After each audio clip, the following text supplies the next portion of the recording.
श्रीमद्भागवत महापुराण प्रथम स्कंध अध्याय क्रमांक 7।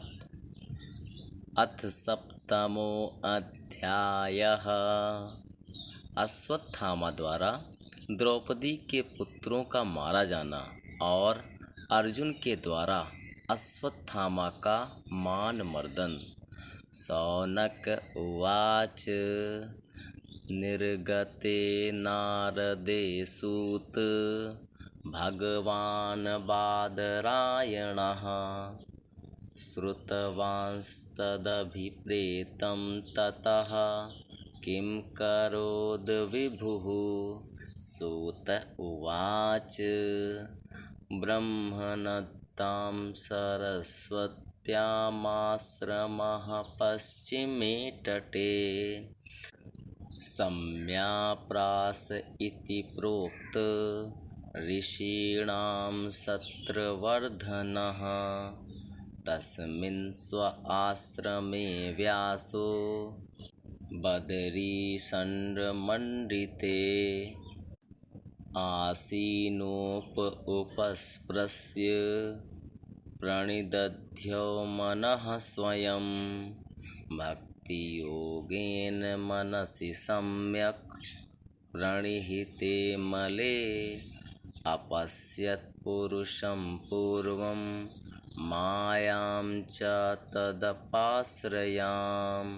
यया सम्मोहितो जीव आत्मानं त्रिगुणात्मकं परोऽपि मनुते नर्थं तत्कृतं चाभिपद्यते।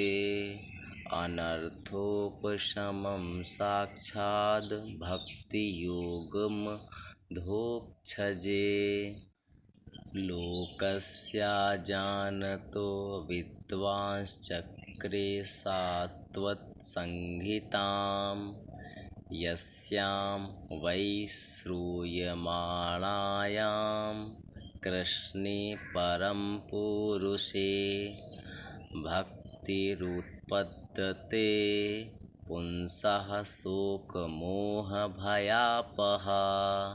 ससंहितां भागवतीं कृत्वानुक्रम्य चात्मजं सुखमध्यापयामास निवृत्तिनिरतं मुनिः। शौनक उवाच। स वै निवृत्तिनिरतः सर्वत्रोपेक्षको मुनिः। कस्य वा बृहति मेतामात्मा रामः समभ्यसत्। श्री शौनक जी ने पूछा, सूत जी, सर्वज्ञ एवं सर्वशक्तिमान व्यास भगवान ने नारद जी का अभिप्राय सुन लिया, फिर उनके चले जाने पर उन्होंने क्या किया। श्री सूत जी ने कहा, ब्रह्म नदी सरस्वती के पश्चिम तट पर सम्याप्रास नाम का एक आश्रम है। वहाँ ऋषियों के यज्ञ चलते ही रहते हैं। वहीं व्यास जी का अपना आश्रम है। उसके चारों ओर बेर का सुंदर वन है। उस आश्रम में बैठकर उन्होंने आचमन किया और स्वयं अपने मन को समाहित किया।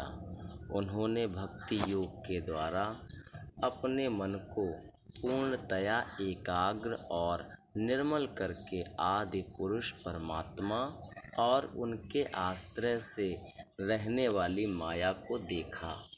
इसी माया से मोहित होकर यह जीव तीनों गुणों से अतीत होने पर भी अपने को त्रिगुणात्मक मान लेता है और इस मान्यता के कारण होने वाले अनर्थों को भोगता है।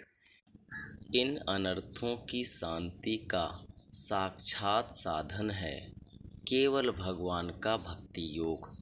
परंतु संसार के लोग इस बात को नहीं जानते। यही समझकर उन्होंने इस परमहंसों की संहिता श्रीमद्भागवत की रचना की। इसके श्रवण मात्र से पुरुषोत्तम भगवान श्री कृष्ण के प्रति परम प्रेममयी भक्ति हो जाती है, जिससे जीव के शोक, मोह और भय नष्ट हो जाते हैं। उन्होंने इस भागवत संहिता का निर्माण और पुनरावृत्ति करके इसे अपने निवृत्ति परायण पुत्र श्री सुखदेव जी को पढ़ाया। श्री शौनक जी ने पूछा, श्री सुखदेव जी तो अत्यंत निवृत्ति परायण हैं, उन्हें किसी भी वस्तु की अपेक्षा नहीं है, वे सदा आत्मा में ही रमण करते हैं, फिर उन्होंने किस लिए इस विशाल ग्रंथ का अध्ययन किया?